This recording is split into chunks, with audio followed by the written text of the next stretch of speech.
Good morning, everybody, and welcome to this lovely webinar, which is going to be about tasting spirits, how we do that, and how we assess quality. So, welcome. And if there's anybody here who just wants to say where they're from, just pop that in the chat. That would be great, just to sort of say who's here, where you're from, and kind of what kind of and just kind of like what kind of you're hoping to get out of this as well. That would be very, very helpful. Now, what I'm going to do first of all is I'm going to share my screen, and as I'm sharing my screen, I'll just kind of like throw out the basic rules and regulations of these things. There's nothing particularly shocking. We've all been doing this for a couple of years now. So please do keep yourself on mute. And if you can put the questions into the Q&A box, that would be really helpful. Now we're going to break this session down into a number of bits. So what I'm going to try and do is I'm going to try and pick up those questions as we get to at the end of each section, and that kind of will keep the flow and make things a little bit easier for everyone. We will try and answer all of the questions that you ask. If we can't, then, and sometimes these questions can, the technical questions, we don't necessarily have information completely off the top of our heads. If we can't, then we will take it away and we will make sure that we do answer it for everyone, because that is important. Right, now let me just get this screen sharing. It seems that I can't kind of do two things at once, which is a bit of a shocker, but there we are. There we go. All right, so hopefully you can now all see my screen. Hannah, can you confirm that my screen is now shared? Screen is showing. Screen is shared. Brilliant. All right then. Okay, so here we go. First of all, who on earth are these lovely people talking to you right now? Well, let me just quickly introduce myself. I'm Nick. I have worked at the WSET for a very long time now, and my primary responsibilities are with the spirits qualifications. That's really what my main job is. I develop spirits qualifications, and I write and create them.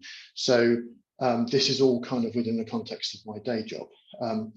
And we are joined today by the amazing and the wonderful Hannah Lanfear. So Hannah, please introduce yourself. Well, good morning, everyone, or good afternoon, or good evening, depending on where you are. That was much better than what I did. Yeah, thank you very much for inviting me, Nick. My pleasure. My job is talking about booze, which my parents were amazed to discover was a job, but it is a job, and I do that. Do you want more information? I can give you more. Yeah, I mean, it was just kind of what booze do you mostly talk about? Because it's mostly spirits, isn't it? And yeah. Just a little bit about your background. Yes, indeed. So I'm a WSET spirits educator, and I teach both at the school in Bermondsey and peripatetically around the world, but particularly in the UK. And we deliver all of the spirits courses on offer, and have taught, I think, more of them than any other independent. So yeah, we have a lovely time doing that. Excellent. Thank you very much, Hannah. My favourite topics. And if you ask me what my favourite spirit is to talk about, I would say I'm a very promiscuous spirits taster, Nick. There is no one that I could say was my favourite. I like talking about them all. I think I would join you for that as well. So what are we going to cover today? Well, we're going to look at some of the context of tasting. This is going to be the first bit, which I'm going to do. And it's going to include some content which is just quite different from some of the stuff that you might have seen in a course that you've done, or it's just going to be a bit different. So hopefully you'll find that really interesting. And then what I'm going to do is I'm going to talk about the systematic approach to tasting, which is the tool that we use, and kind of how it can be used, how it should be used, and kind of its limits, because it's not a universal thing. I mean, like any tool, it's not universal in what it can do. Then I'm going to hand over to young Hannah, and she's going to kind of use what we've talked about and just go through 3 samples. So we would have, obviously, it would be great in the context to be able to kind of like let everyone be tasting at the same time, but the logistics of that are somewhat beyond the best of us. So she will be talking about 3 particular spirits using the SAT, and then we're going to have a little bit of a discussion about quality assessment. So that's the kind of the broad kind of thrust of what we're going to cover today. So before I crack on, have a quick look. No, there are no questions. So let me push on. All right. First things first, and this is just more for our interest, we're just going to do a quick poll. So if you could just, it will come up, and if you could just like let us know what qualifications or spirit qualifications WSET you have done. You might not have done any. That's not a problem at all. Just kind of gives us a little bit of a feel for kind of where you're at. So if you can vote in that poll now, that will be great. I'm never sure quite how long I'm supposed to leave these. I think maybe it's for as long as it's up. There we go. Ah, excellent. So there's so hopefully this is going to be really of interest. We're going to just show you what we can do with this. This is great news. And quite a few of you haven't done a WSET qualification. Okay, great. Now then, context for tasting. I'm going to kind of ask a couple of questions here. And do feel free to pop any kind of comments in what you think the answers might be in the chat. But what we're going to do, this first section, I'm going to ask these questions, and then I'm going to kind of, ultimately, we're going to come back round and I'm going to give you what I think, I give you what my answer to this is. So the two questions, firstly, what is a tasting note? That's the first question. And what do you think a tasting note is? What function does it serve? And the second question is, how does a tasting note relate to an assessment of quality? Are they the same? Are they different? What is the link between those things? These are kind of really important. I mean, these seem terribly abstract questions. They seem kind of like, well, surely this is obvious, but it's not always obvious. And actually, this is, if we kind of have a sense of what this is, it really helps us to understand what exactly it is we're doing, I think, when we're going to kind of engage in a tasting. So have a think of these as we go through. Now, what I'm going to do, and this is quite different from anything that you would kind of see in a course, is we're just going to talk a little bit about anatomy, because I think it's fun and it's highly relevant to what's going on. So here you have a cross section of a head. This isn't the world's most accurate anatomical illustration, but it's good enough for our purposes. So what happens when we taste? And actually, tasting is a multi-sensory activity. And pretty much everything apart from hearing is involved at some point. I mean, if you've got a sparkling wine or something fizzy, and that might actually kind of also contribute, but realistically, hearing is not really getting involved here. Now, the first thing that we will use is our sight. Now, for most humans, sight is, and I emphasize most, it's not all, but for most humans, sight is the sense which we use to orientate ourselves in space and time.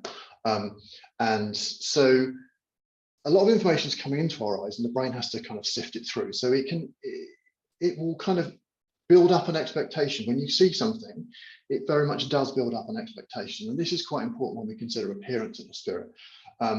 You've got to try and kind of not get too embroiled in what the sight's telling you, because ultimately, although it will kind of tempt your brain to go in certain directions, that may well be the wrong direction to go in.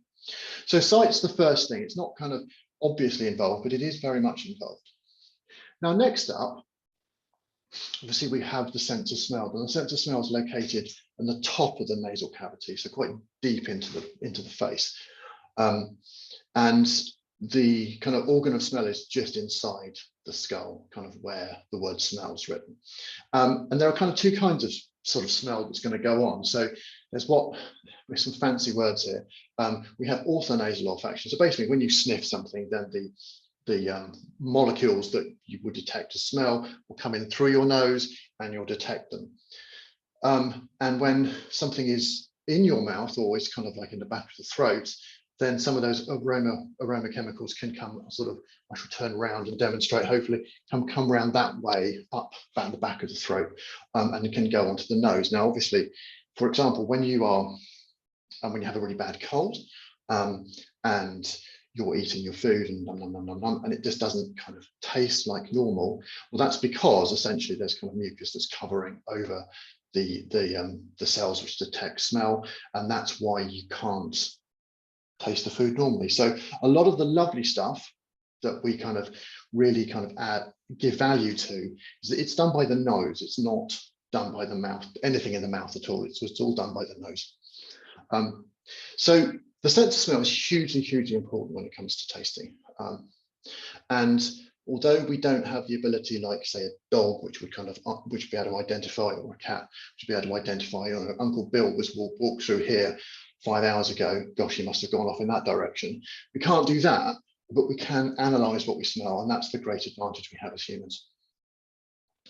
Now, the next sense we're going to look at very quickly is taste. So taste is mostly done by the tongue. There are taste buds elsewhere in most in the back of the throat, but mostly it's done by the tongue. And we can only taste a handful of things, and these are they. Animations. Oh, okay. So this is what we can taste: sweet, sour, salt, bitter, and umami. That's what the tongue can detect, and that's what generally there's agreement that the tongue can detect. There's ongoing research about this, but this is where the agreement currently stands. Sweetness is very easy to isolate. That's sugar. Sour, that's acid. Salt. Now, salt is very specifically the taste of mostly sodium. So you all know what salt tastes like. You can make up a salt solution. That's the taste of salt. Bitter is slightly harder to isolate, but it's a particular taste you might have with. You can have obviously with certain spirits. There's an entire category dedicated to things that are bitter, and some people can have quite strong reactions to bitterness. They really don't tolerate it very well at all. Umami is this is a Japanese word, and it doesn't really have an effective English translation, but it's a taste of protein essentially. To cut a very long story short, it's not a consideration in tasting of spirits. The only things that really are concerned when we're tasting spirits is sweetness, which can be added after distillation, and bitterness, which again is stuff that's added after distillation. And as we know, there's a whole category of spirits dedicated to bitterness. The acidity in spirits is typically neutral and not really significantly either side of that. Umami just doesn't distill over, and I can't think of anything that substantially adds umami. I mean, there might be, but it's not a big thing. And salt again doesn't really feature in spirits as a taste. That I know of at all. And I will talk about salt and salinity a little bit later. The final sense that we use is touch. And this is hugely important. And I think Hannah will talk about kind of how people underestimate this significantly. When you're writing a tasting note, it's not just about what it smells like, or maybe some of the taste. It's actually kind of, well, how does this thing feel in the mouth? It's really difficult to do because we don't really have the vocabulary. It's very easy to do that. But you can detect an awful lot through the sense of touch. And these are some of the things that you can do: temperature, pressure, movement. Now, chemo is chemical responses. So the things like when you have something like menthol in the mouth and you get this cooling effect, or chili, which you get this kind of burning hot effect.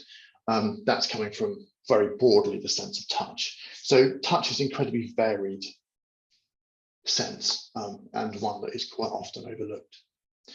So this is kind of, we're getting a whole load of information, like in the approach and once the liquid's in our mouth. There's an enormous amount of information that the brain is giving us, which is just which it then has to process. And this is the interesting bit. So it takes a whole load of information and a lot of information, and all of that information is converted into essentially electrical impulses, action potentials. So it's kind of all of these impulses are then converted into these kind of signals. And then it kind of, all these signals hurry off to the unconscious brain. So the part of the brain which you just cannot control in any way, shape or form. And that's most of the brain.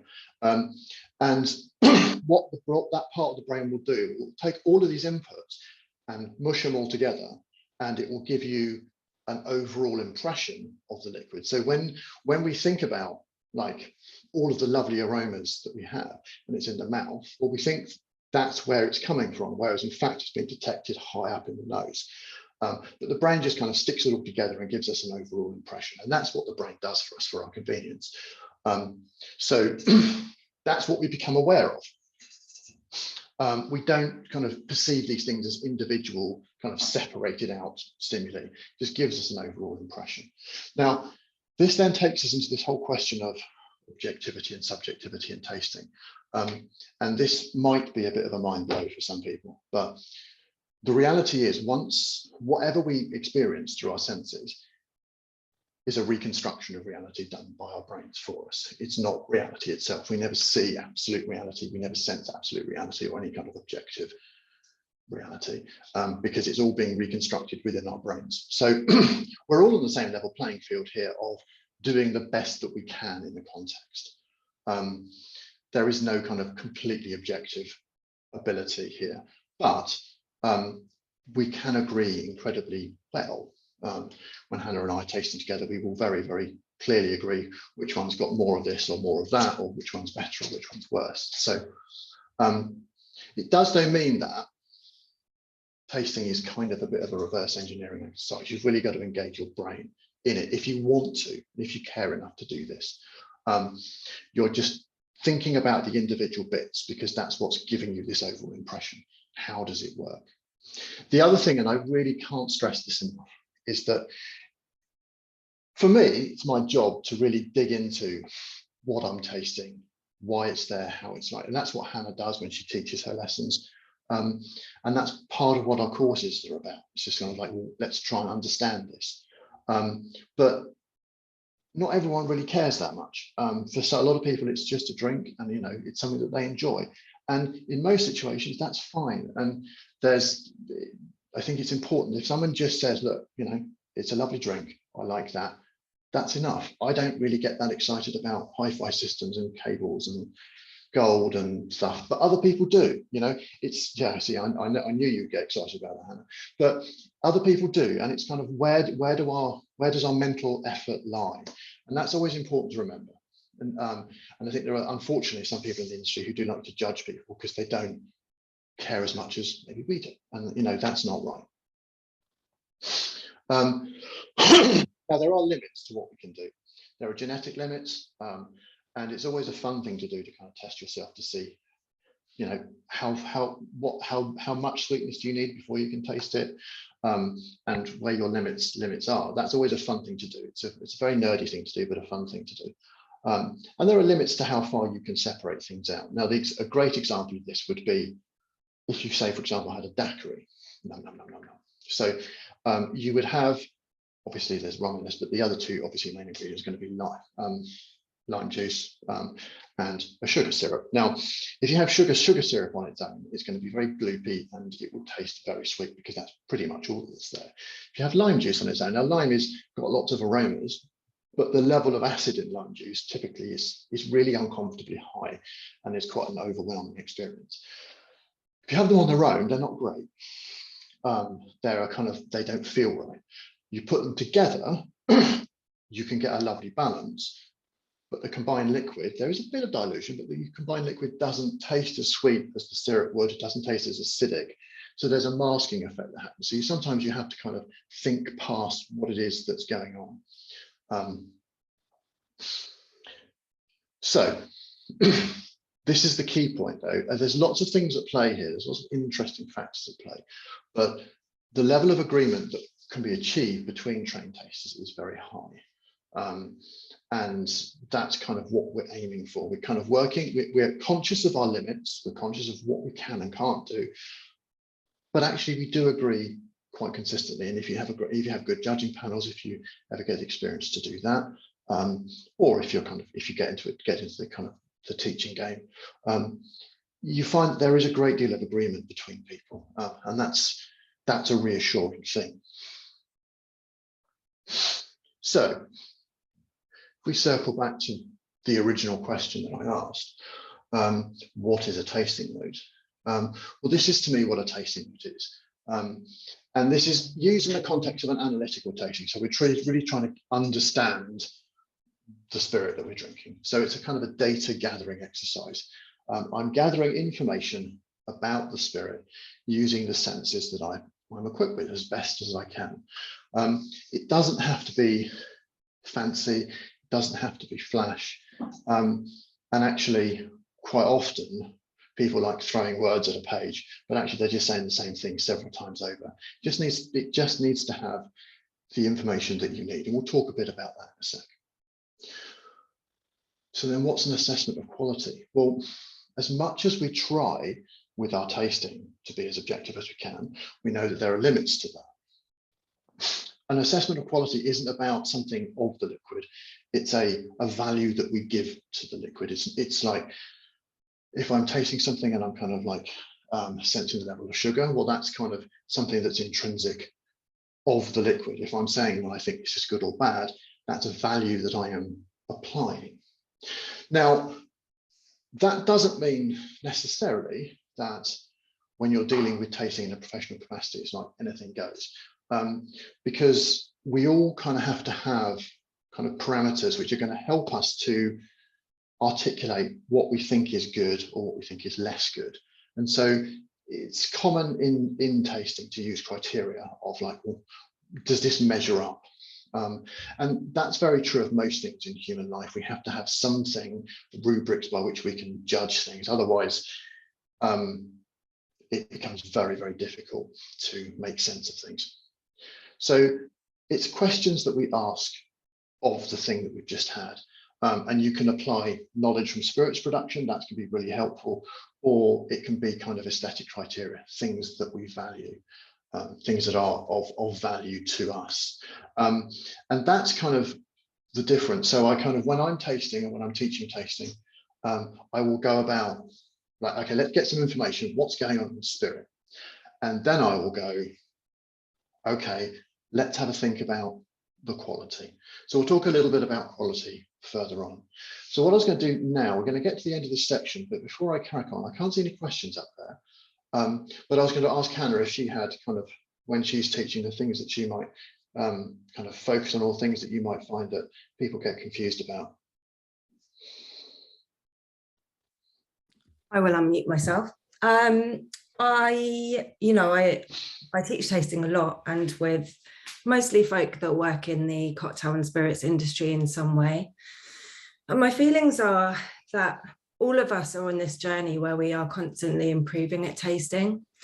And it's vital that we treat that journey as a constant learning process. And I do think that those of us who do work in the trade have got a duty to be really good at understanding how spirits taste, how to taste them properly, and to constantly try and get better. And the moment that, you know, you get a student who has an air of arrogance about a tasting, that's a moment that I know that they're not actually going to get better, because all of us can get better. In the last 5 years of teaching, I've had huge leaps forwards in the way that I taste, and things like texture have become profoundly important to me. But to circle back to that point that you mentioned about the human brain processing aroma as a whole and digging into trying to separate these aromas, it's something that you can work on and improve upon. And it's like a muscle that if you don't work it, and you don't, no one goes down to the gym and tries to lift 100 kilos in one. You can't do that. You have to prepare to get there. And so that's why I say constantly be thinking about improving, constantly be thinking about bettering yourself. And I like when you said, it's not a silly thing to say it tastes like whiskey. This is actually in a reverse way something that I often say to my students, because they will struggle to identify aromas. And science tells us that the human brain can identify 1 trillion different aromas, but the problem that we have is actually putting those aromas into words. Now, until you've practiced putting them into words, you're going to struggle to use language to identify aromas, and that's where practice comes in. But very often I'll have students really pausing and struggling to find the language. And I'll say, does it smell like whiskey to you? And they'll say, yes, it smells like whiskey. And I think it's, partly getting the confidence to use some of these descriptors that we offer, because it can be challenging to say, all right, I identify exactly malted barley. Sometimes that aroma is so embedded in other aromas. But if you can identify that it's whiskey, let's say it's a single malt Scotch, then you can identify the malted barley. You've already done that. It's using the language and having the confidence to use the words that we offer. That's excellent. my point. No, thank you very much, Hannah. That was great. And it's always great to get different insights from different people. And I can't agree with you more that everyone has to work on this. Everyone does keep working on this. And I've learned so much in the process of thinking quite deeply about this. So let me just quickly say a little bit about the systematic approach to tasting spirits. So the SAT is something that WSET uses for a whole range of different things, for the different categories that we run. But it's very important that you remember what it's designed to do. It's designed to help with consistency and communication. That's really what it's there to do. It's kind of like it's going to help you write things the same time after time. And it can do that because it's kind of a calibrated tool that guides you through the process. So think about this, think about this, think about this, and I'll show you what some of those things are in a sec. But this is a little bit of a segue here. You don't hammer in a screw. So it's a helpful tool when you're doing a certain kind of tasting. And so it's helpful when you're doing analytical tasting. So you're trying to be reflective, you're trying to contextualize the quality assessment. And if you work in the industry, or if you work in the context of interacting with customers or interacting with colleagues, this information that you can gather actually then helps you to understand what people are talking back to you, gives you a very kind of clear framework to help with your communication. But really, analytical tasting is a particular task, and it's really about, well, I need to gather information so I can say I think it is good because, and then you have to kind of generate reasons for that. On the other hand, if you're just enjoying something to taste it, then the SAT would kind of get in the way. If you're like in a very happy moment and you're drinking your kind of favorite Scotch or cognac or whatever it is that you're drinking, and you kind of like, I just want to enjoy this, you don't need an SAT at that point. We've gone past that. We're just going to have fun, and we're just going to enjoy those sensations, because that's ultimately the pleasure is what we want to get from this. What we're trying to do with tasting is dig in and understand a bit more, but never lose sight of the pleasure. And sadly, I've seen far too many people, when they're studying too hard, who kind of can quite often kind of like forget where the fun bit is. So never lose sight of that. So this is what, for those of you who haven't done a qualification, so this is what the level 2 SAT looks like.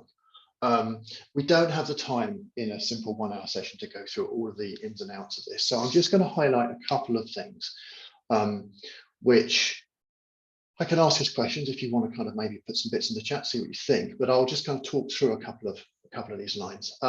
Firstly, I just want to talk about colour. Now, colour, as I said earlier on, can be very influential in what and how it makes you think about something. There's a very famous test that is repeatedly done, which is you take a white wine, and you give somebody a glass of that white wine. You also take the white wine, you put some red food colouring in, and you get which is odourless, and you give the same person the coloured sample. And as soon as they get the coloured sample, they start saying things like raspberry and strawberry, but they didn't say that for the uncoloured or the undoctored white wine. So sight does misdirect you. It really does. The problem is, colour in a spirit tells you the square root of nothing about really what's going to taste or its quality, because colour can be massively manipulated. All colour in a spirit comes after distillation. If you visit a distillery, and they're fun places to go to if you can get in, anything coming off a still is colourless. It has no colour. It looks like water. So all this colour is added afterwards. Now, sometimes it comes in all sorts of different ways that can be introduced. So always trying to, just like the colour can really get you into trouble. So try and just ignore. If you're doing analytical, just try and ignore it, because it doesn't tell you a great deal. What was I going to do next? Aroma characteristics. Now, aroma, I can remember when I started the industry way back in the late 1990s, and I worked at Oddmans, which is a UK retail chain, and the store manager gave me these 2 wines, and I was like, Okay, yeah. Oh, yeah. Okay. And I hadn't the faintest idea what was going on, or they just not like wines to me. And I could tell they were different, but I didn't really understand how to articulate that. So what we do to help with this is when we're teaching, we try and divide aroma characteristics into different categories. So like the raw material, what makes a whiskey taste like a whiskey is in part the raw material, and that is different from an agave spirit. It's different from any other spirit. That can help you kind of focus in on those kinds of aromas. You can also get aromas from processing. Now, most obviously, that is fermentation, which can give you a lot of fruity aromas, which can be surprising to some people, but also in some spirits, you get smoky aromas, and they're kind of processings. They're not part of the raw material. And then you've got this other group of aromas, which is around oak and maturation. So like stuff that's happened after distillation. There's some complexity in that as well, which we won't go into, but I've always found that it helps to kind of break them apart, other than just otherwise you're confronted with this sort of aroma. You're like, oh, I don't know where to start. And you start throwing words around and it all gets a bit kind of exciting. When we talk about sweetness in spirits tasting, we're talking about the addition of sugar. So when we're using this, we're talking just about the addition of sugar. Any spirit off the distiller is dry, i.e. it has no sugar. So anything that has a sweet taste that your tongue can detect will have had sugar added after distillation. There's nothing good, there's nothing fundamentally good or bad about that. It's just a technique that can be used.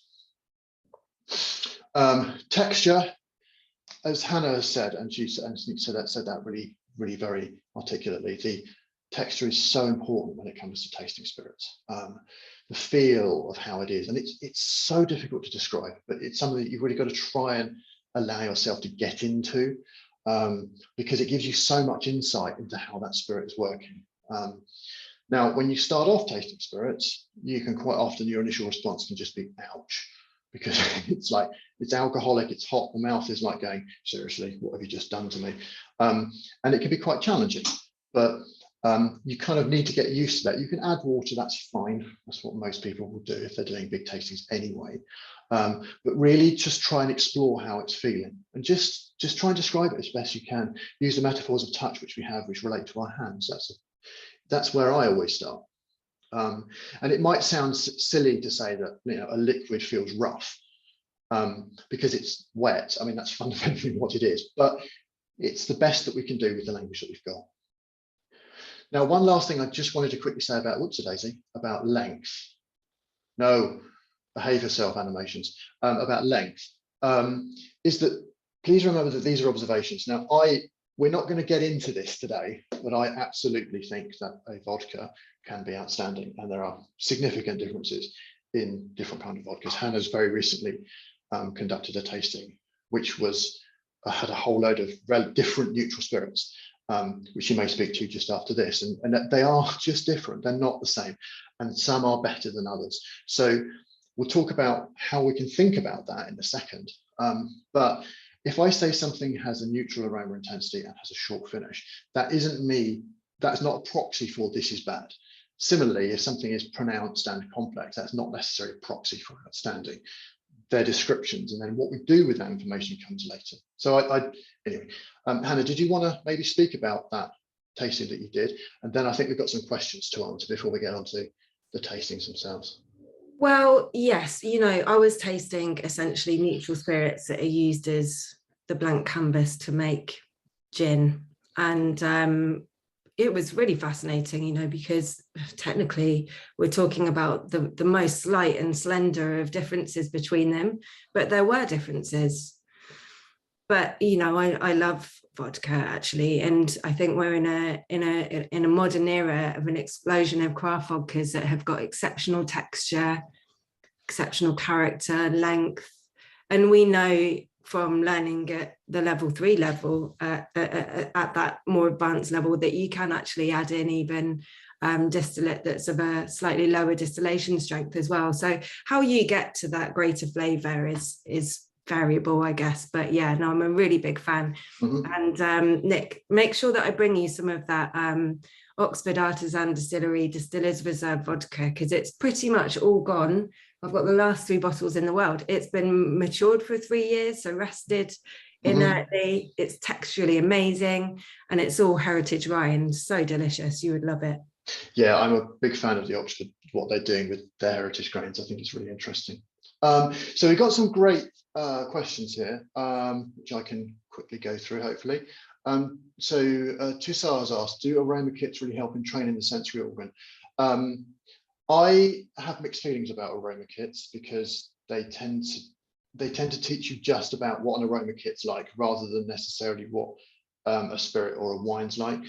They can be very helpful for some people initially.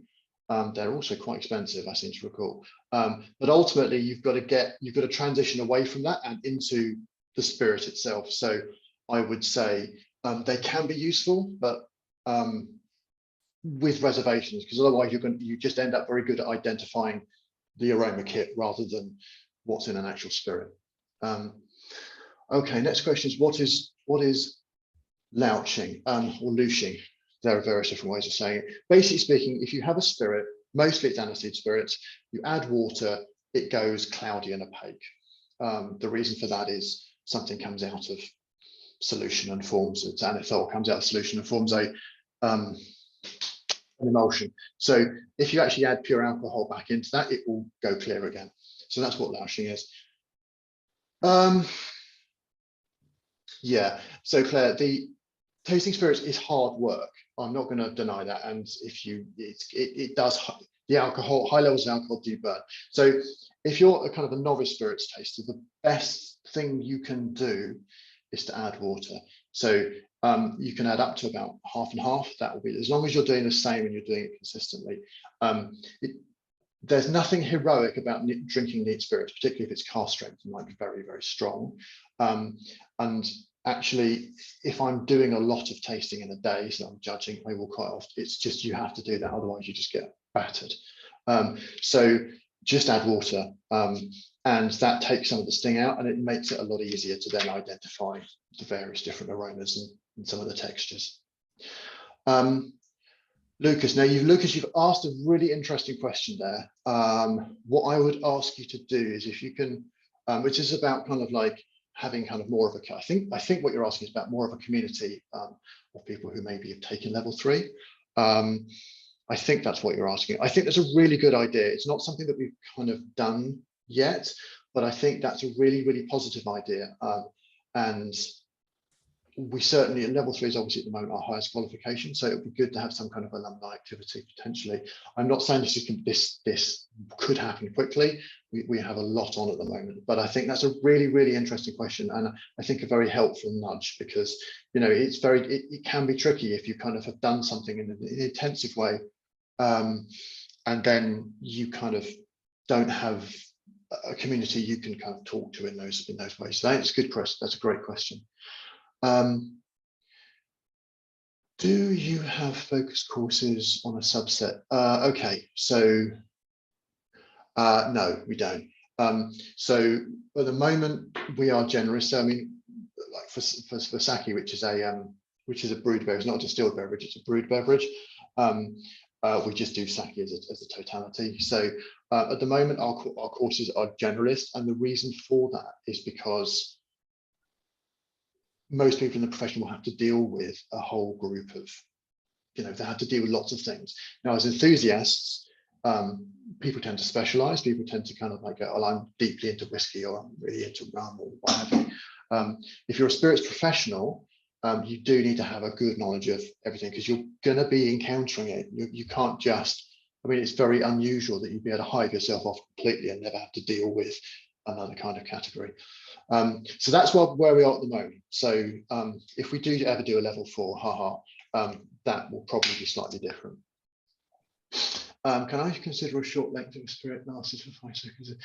Okay, so this is a very interesting question. I don't tend to go, it can be a useful guide, like measuring in seconds can be a helpful guide when you start, but just remember that your sensations of length are going to be different from someone else's sensations of length. So we just have to rely on the fact that, and it is a bit of a reliance, we're going to rely on the fact that we're probably responding in a similar way. So for you, short might be this amount of time. For me, short might be that amount of time. And for Hannah, it might be this amount of time. Just varies. So trying to calibrate yourself against people is the best way of doing it, although that's not always, I appreciate, possible to do. All right, Hannah, we were going to talk about three spirits now, so I'm going to shut up. We're going to have to do a bit of next slide stuff here. But you were going to talk about these three spirits that we've kind of that we've kind of like just how we would use the SAT. So we're going to start off with Tesco's dark rum. Now, if there are people from outside of the UK, Tesco's is a big supermarket chain. Yes, I think just to sort of contextualize these three spirits, we've selected some of different qualities. And when using the SAT, I think, you know, so on occasion, I'll hear a bit of feedback from students that tasting is completely subjective. How can we use this like very rigid guide to make tasting notes if all of us taste differently? And that is true to a degree, maybe, but actually I think what's important to remember is that we are trying to analytically taste and demonstrate important facets of the spirit in the glass. And if we can't do that, then we're not able to describe that spirit at all. So this is a really vital skill. And something that we do, particularly at level 3, is use spirits like probably are of a quality that if you're a spirits enthusiast, and usually people doing level 3 spirits are spirits enthusiasts or want to be, then you probably don't taste things like Tesco's dark rum that often. This is extremely inexpensive. It's the type of thing you can buy a litre of for pocket change. It's not vastly expensive at all, particularly if you take off the duty and all of that, you know, it's bare bones. Now, perhaps it does what it does perfectly well if we're going to mix it with cola, and that's all good. But let's take a moment and consider what's in the glass. Now, we've discussed that colour isn't particularly important to us. This has recently changed colour, actually. Tesco, you know, they've reformulated it, I believe. It's now a deep brown, so very dark in the glass. I've got my lovely tasting glass ready to go. And in the classroom, look, we try and go quickly with this because it's not the most important thing. But because of the way that we think, we're inclined to perhaps associate some kind of depth of flavour or perhaps age or quality to that colour, because that's just the way that human brains work. So we'll keep moving forwards. Now, the very next thing that we want to do is determine the intensity. And, you know, as I bring it up to my nose, I can find it here. Look, here would be pronounced, here would be medium plus, here would be medium. And if I'm here and I'm sort of struggling to pick up the full spectrum, but just about, I would call it medium minus. Now, what's happening there is a real drift of, it's very one-dimensional actually. And this is where I start to see this spirit unravel from appearances and it being a dark rum. Okay, well, I've actually got a very one-dimensional set of aromas. We can say this sort of caramel, toffee, burnt sugar. What we're effectively saying is a sort of group of aromas, but I would say predominantly what you're getting is this simplistic one-dimensional caramel, and perhaps there's a touch of licorice. That's something that can often come with a molasses-based rum. This is it. Look, I'm really clutching at straws here because there's not that much to go with. And in this situation where you're perhaps feeling uncertain of yourself if you're nosing blind, I would encourage anyone to pour a little into their hands and rub it in their hands and then see what else is there, because sometimes the ethanol, it's both a hindrance and a help. A hindrance, well, let's talk about help first. It helps because it's lifting aromas out of the glass to us. And that, you know, means that we can detect things and find them with distance. That's telling us about travel and intensity. But it's a hindrance because actually sometimes it can mask aroma. And in fact, it can even deteriorate your sense of smell bit by bit. So we take lots of breaks away from the glass. Now, by rubbing it in my hands, what I'm doing is then sniffing again and seeing if, free of the ethanol, can I detect anything? And in particular, I find that aromas of maturation can really come to light here, even when I found it difficult to get them in the glass. So what I'm doing is saying, okay, I've missed all of the vanilla, the coconut, the spice that I might expect if this had been aged. And I'm also not finding them in my hand. So now I'm able to look past that color and look past what my brain is telling me, that this should be flavorful and that this should be richer. And I'm able to suddenly see how hollowed out this is. So then let's move through to the palate. Now I'm going to start confirming what I got on the nose. Now there should be a synergy between nose and palate, because as we've learned, olfaction is actually both orthonasal from the nostrils and retronasal from up the back of the palate. So I'm expecting to find these aromas on my palate too. And I can double up a little bit with sweetness. Now, when I touched it and I felt my hands, they actually felt completely clean. And this is dry. In fact, Tesco's have to tell you what's in their product, so it's quite helpful. You can go on the website and confirm, no sugar here. This is a dry, dark rum. As I mentioned earlier, texture is something that I believe is so insightful. And when you can start to learn how to separate the textures of tannins, of poorly integrated alcohols or well integrated alcohols, when you start to recognize how a spirit can be more complex in texture and have more body or flat in texture, now you're like really breaking through to the next level. And it's a texture here that will start to undo this spirit. Now, the problem is that we like the smell of caramel. It's a lovely aroma. We like the smell of sweetness, and you smell that and you think, ah, delicious. So when I show this in my level 3 courses blind, probably shouldn't tell everyone that I do that, ruin the blind aspect of it. But this often tricks people because they smell caramel and they think, ah, delicious. But when you get the texture, you can see how routed out, how hollowed out this is. It's very flat, it's very thin. And when you get something of this deep brown color, quite often the final piece of the puzzle to figure out where that color came from can be a bitterness. And if you use enough caramel coloring, it's like a sort of dull ache on the sides of your tongue. And you get that here. And then it just flattens off and it's all ethanol. So I'm going to be generous and say medium minus in intensity, flavors of burnt sugar, caramel and toffee, but I think it's extremely one-dimensional. And as you taste it and then you spit, it quickly dissipates and it's extremely simplistic. Now, let's move on, if that's all right. Lovely, Debbie McGee, give me another slide. So we're just going to talk through these and we'll discuss quality a little bit. Let's move on to another trusty sample, and that is the Buffalo Trace. We're going to taste a bourbon. So appearance here is medium amber. It's a very solid reference for what is medium amber. We don't care too much about that. We're running out of time, so let's move on to the nose.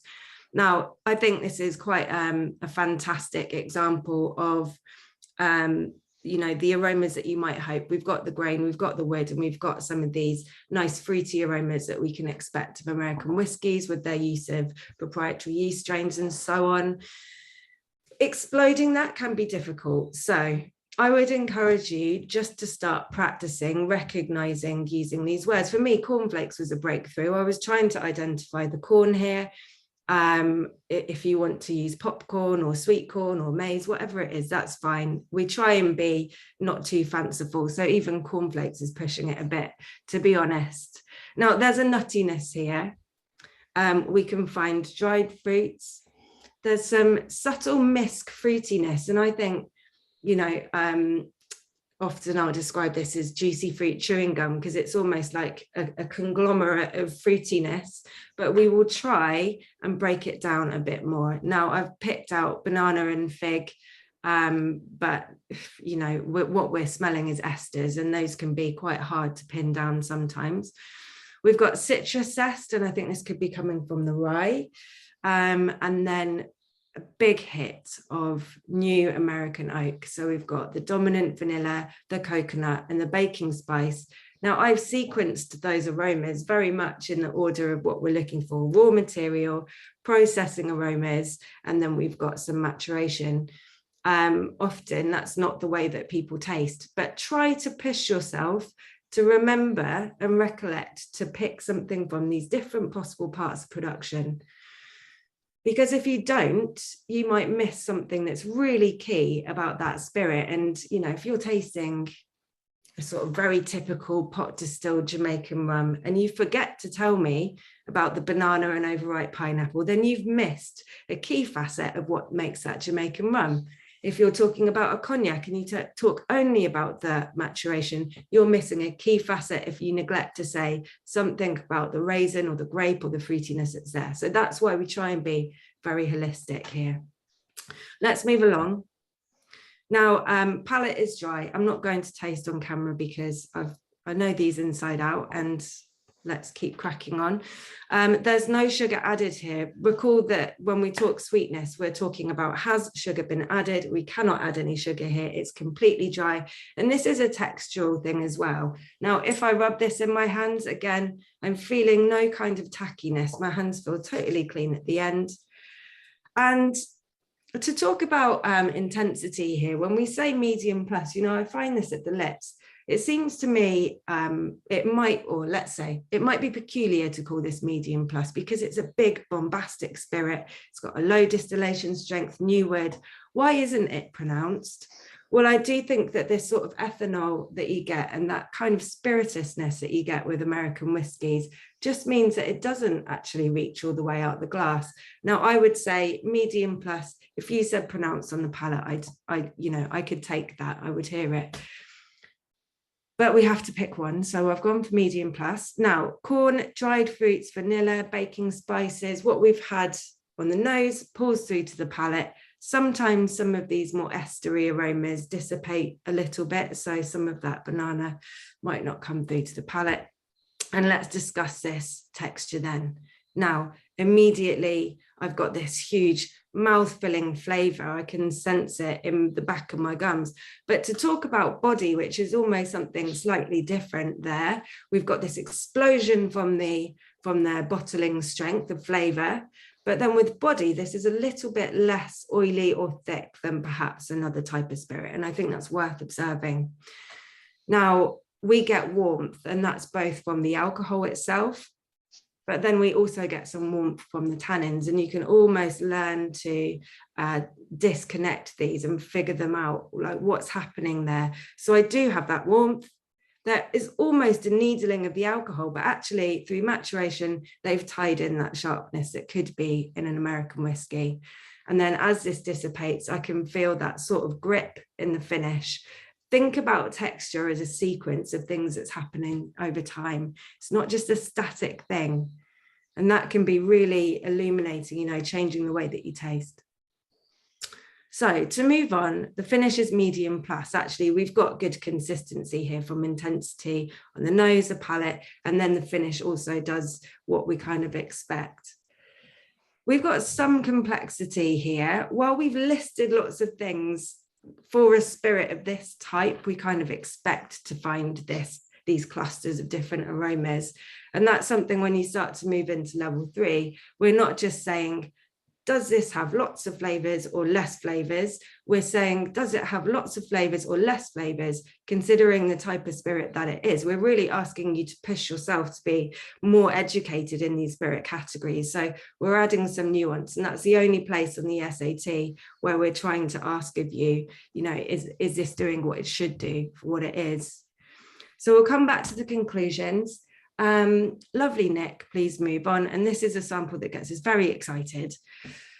We've selected for finally the Delaman Pale and Dry as an example of an XO cognac. Now this is very long matured. You know, I don't think there's a single eau de vie that goes into the blend that's less than 25 years old.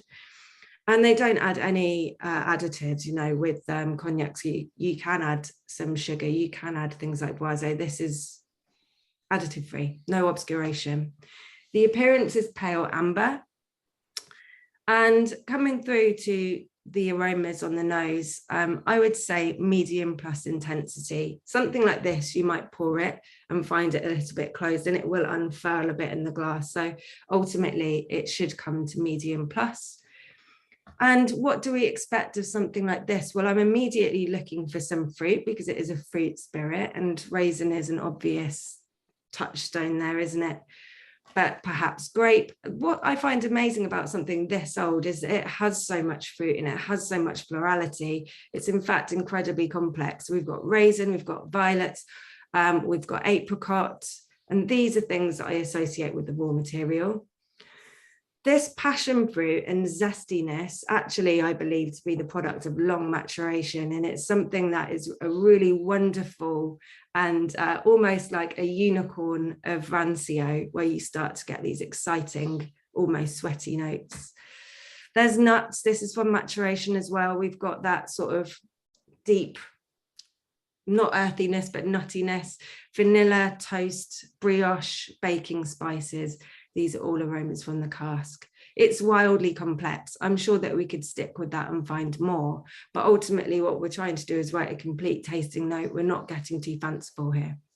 So if you rub that in your hands, again, were you to not find the oak, you'd find it very clearly here. You'd get some of these furniture and sort of old library aromas. But to move through to the palate then, we'll taste, spit.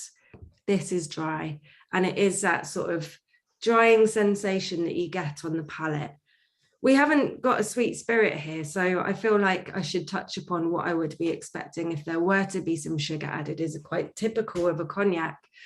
Then I'm looking for a silkiness, and it's something that happens as you sip the spirit and it glides over your tongue. You'll feel that silkiness. That's a word that I described particularly to talk about off dry spirits. And then if I get that silkiness, I'll confirm it by dipping my finger in and just seeing if my finger feels any sort of like, you know, I'll then blow on it so it dries. So I've not got that aquaplaning there, but I'm looking for that sort of touch of film or tackiness. In any case, this is dry, medium plus intensity, with a lovely sort of spread of flavor, incredibly complex. It is concentrated. This is something that I feel is a textural aspect, you know, that sat in cask for a couple of decades or more. And there is a density to that spirit that's come from that maturation. There's a weight there, and I'll say oily or body or heavy. It doesn't really matter which word you use, but we're demonstrating that there's some real sort of textural impression that's left here. It does have that roundedness. There's a glowing warmth, and I think this is barrel tannins. And, you know, we talk about warmth. I ask students, would this warm you up? Would you drink it on a cold winter's day if you went for a walk? Are you going to pop that in the hip flask? And this is something that when you swallow a spirit, you get that nice warming glow across the chest. It's like a kitten has fallen asleep on you. But we can't taste these spirits analytically and swallow. Believe me, I've tried, and it's not really something you can do. We're trying to be academic about our tasting notes, so we can't swallow it. So where is this warmth? How do we find it? And for me, the answer is you can get that sensation of warmth on the inside of your lips, and that's a great place to spot either the warmth of these alcohol textures or indeed tannins. And those tannins are often like a glow in the finish. This is long, it's very complex, and I think I won't start waxing lyrical about it now because we'll discuss a little bit more about the qualities coming up. On to the next slide. Thank you very much, Hannah. Now, there's one quick question here from Tusar. Is it challenging to taste different kinds of spirits one after the other? Yes, it is. We've selected these samples just because there's makes it a broader range. It makes it slightly more interesting. If we were in the classroom, it would very much be a question of trying to stick to one category and trying to get the comparisons within it, because otherwise it can become a little challenging. You're completely right on that front. So I'm just going to talk a little bit about assessing quality.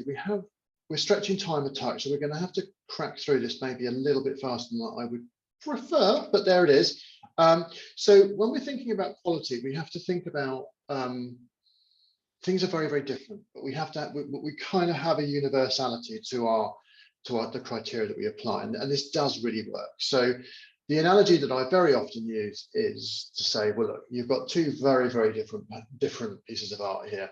One is by Matisse in his late part of his life. It's basically paper cut out with a gigantic pair of scissors and stuck to another piece of paper.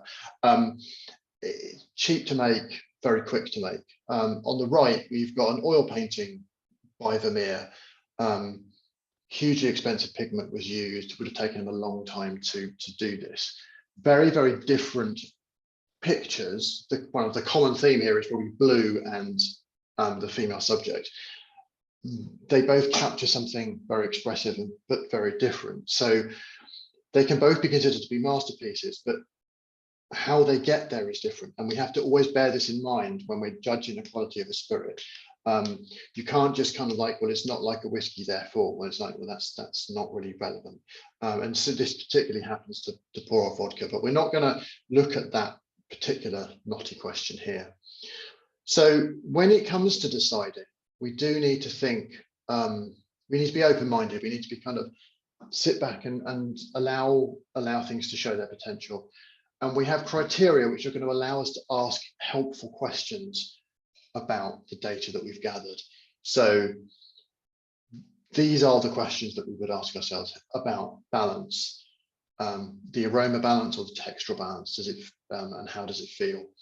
The length and the intensity, remembering that big intensity and long length aren't necessarily the only ways to be good. There are some things that are very short and clean, and actually that's delightful in its own right. Same way with complexity. Some things are super complex, some things are very pure and simple. Expressiveness is a little bit more tricky to pin down, but it's really a question of like, does this feel generic, or actually does this really say something of interest about place or production? So what we can do is we can just quickly go through these conclusions.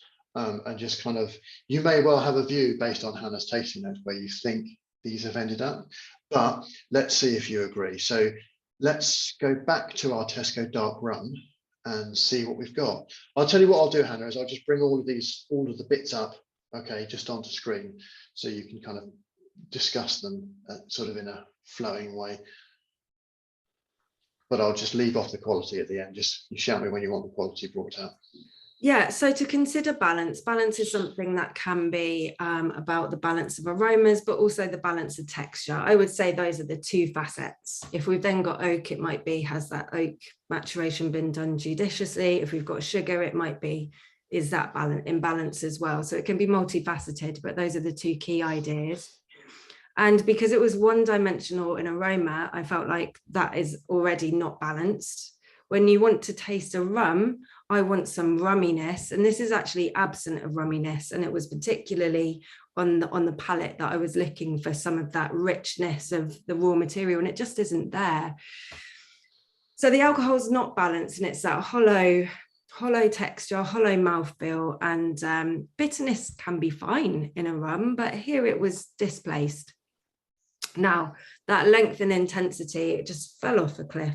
It, put it in my mouth. And for me, if it's short, it's really dissipated before I've got to 30 seconds. And just as a sort of starting point for how to determine length. When it comes to intensity, when we talk about length and intensity, we want to describe in words, how has that spirit left our mouth once we've spit? This is really what we're discussing there. And yeah, it was quite disappointing and faded to merely ethanol and bitterness, which we will not allow as part of our length. When it comes to complexity, that simplistic caramel note can really trick people. And this is why it's so good to learn this method to taste, because you learn how to see past these subtle sleights of hand or the deception that can come with spirits production. Yes, there's no focus, there's no definition. I'm missing that rumminess. When it comes to complexity, I'm hoping for a bit more of a 3D aspect to that caramel toffee treacle note. They border on the unattractive. And when it comes to expressiveness is really, a question. Does it tell you a story about place or how it was made? Is there separation to the aromas and flavors there? That can be something that is, telling us a story to draw from hi-fi. That's another thing that you talk about there, separation. It does not. And, you know, tasting this is quite a sad story of next to nothing, but we're not going to dismiss it out of hand. You know, we picked Tesco's because they're a very big supermarket, and I'm pretty sure they've got broad shoulders about criticisms aimed at their budget spirit. So that's okay. It does its job. Now, I have absolutely eviscerated Tesco's dark rum. I think you can tell from my quality assessments that I can't find anything likable about it. So I'm sort of ticking off, well, it's not outstanding. It's not very good. It's not good. It's not even acceptable. It's now poor.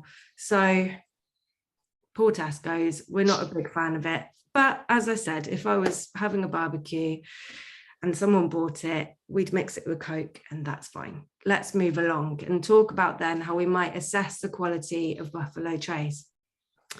Now, this does have balance. I think when people nose and taste bourbon at a higher level, when we get to this more advanced level of level 3, you've got to take into your stride that this type of whiskey can often appear a little bit spirituous on the nose, and it could be a little bit perhaps warm, borderline on prickly. However, Buffalo Trace has managed to integrate that texture very well. We've got a really nice harmony between the flavors of the grain, fermentation aromas, or that fruitiness, and then the oak itself.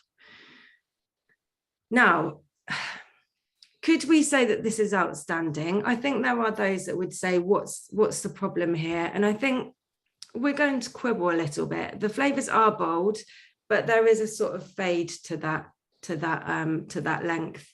And it could be here that we were to criticize Buffalo Trace. Nonetheless, let's move on to complexity. We've got well-defined aromas. We've got plenty of them, and it shows signs of good integration of those textures.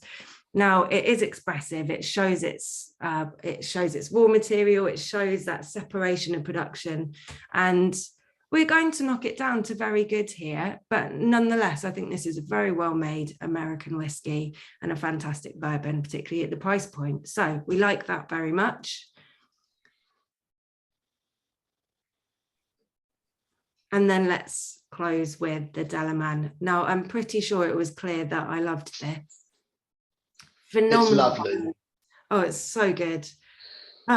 An aromatic balance of fruit, oak, and these, you know, this is actually more than the sum of its parts, I think, because we might have the raw material, we may have something of the Maillard reactions and the fermentation. Those are harder to find here, but we've also got the maturation, and then we've got something that's really special, and these are aromas and textures that can only come from age. So it's perfectly balanced. We've got fantastic length and intensity. It isn't bombastic in its presentation of age. This is not really heavy on the oak extractives. However, it's very elegant, and it's really, you know, it demonstrates its quality in that length that sort of develops as well. So length, when we talk about intensity, be wary of that meaning similar to the intensity of flavor. We're really talking about how does that build, how does that complexity unfold. Now, complexity and purity, yes, this is multi-layered. I think we can look into this and find all sorts of florals. Like I said, it's more than the sum of its parts. And if we sit there in an armchair and enjoy this, we will continue to find new things over the space of enjoying a glass of it. It's wonderfully expressive, incredible expression of fruit. And yes, I think it's no surprise that I'm going to call this outstanding. Okay, we've got one quick question, which is about modest. What do we mean by a modest spirit for Delamain? And I think really with that is that I had this recently, and it was just it's kind of knocked my socks off. It's not a shout. It doesn't kind of like really shout loudly, look at me, look at me, look at me. It's quite restrained, but it just has layers and layers and layers of depth. So it's really about, it's not kind of big and shouty. It's quite restrained and quiet, but there's so much in there, and that's really what we're kind of meaning. It's, yeah, I appreciate it's a little bit of a weird way of saying it, but that's the context that Hannah would have meant there. Yeah, I think it's that elegance, and also perhaps the way that you know, they don't use any new wood. So Delaman only use second fill casks, and that has given it a sort of restraint to that maturation. Mm-hmm. Claire, that's a very, one last question before we've got to the end now, but I will answer this question about so with when we developed level 3, it was just like, let's look at this from where we are, not necessarily it's completely clean slate, not necessarily from other contexts that we have around us. We wanted to make this really relevant for the people within the spirits industry. So although this is different from the wine qualification, it's very relevant for those people who it's specifically targeted at. So will there be an evening out within the context of our qualifications over the period of time? Probably, but where we are now, I think everyone is actually very happy with how this is and sort of what it offers for the students. So there we go. I'm afraid, overrun slightly. We do apologise for that. We do get a little bit carried away. So yeah, thank you all so much for joining and for sticking around to the end. I do apologise for overrunning a little bit. I hope that's been of interest. I hope that's kind of given you some insights into some of the techniques that we use and some of the thought processes that we go through. If you haven't done one of our qualifications, please do consider doing one. You can start nice and simple with 1. You can go all sorts of crazy complex with 3, and there's a 2, which is nicely in the middle. As I say, thank you, and thank you to Hannah for sharing her insights and her experience of teaching this course. Really, a great deal. She's one of our most prolific teachers for this qualification. So thank you all so much. I can't see any further questions, so I shall bid you all adieu, and please enjoy spirits modestly and safely. Thank you very much indeed.